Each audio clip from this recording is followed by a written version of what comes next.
বৰপেটাৰ চেঙা প্ৰাথমিক শিক্ষা খণ্ডৰ অন্তৰ্গত এখন চৰকাৰী বিদ্যালয়ৰ দুৰৱস্থাই উন্মোচিত কৰিছে চৰকাৰী বিদ্যালয়ৰ প্ৰকৃত স্বৰূপ। ৫টা শ্ৰেণী কোঠাৰ বিপৰীতে বিদ্যালয়খনত আছে মাত্ৰ এজন শিক্ষক।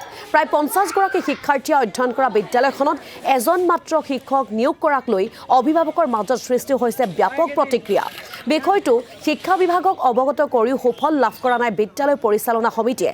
শীঘ্ৰে চৰাঞ্চলৰ বিদ্যালয়সমূহত ছাত্ৰ-ছাত্ৰীৰ অনুপাতে শিক্ষক নিয়োগ কৰিবলৈ শিক্ষামন্ত্ৰীক দাবী জনাইছে ৰাইজে। আমাৰ ফুলাবান্ধা উত্তৰ বাহিৰ প্ৰাথমিক বিদ্যালয়ত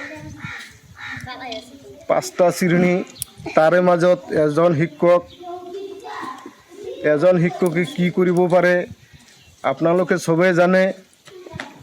যদি এটা শ্ৰেণী পঢ়াব যায় ৪টা শ্ৰেণীৰ ল'ৰা ছোৱালী হাল্লা চিল্লা কৰি থাকে, ৰুমত হাল্লা চিল্লা কৰি থাকে, বাহিৰত আহি থাকে, এটা শিক্ষকে কি কৰিব?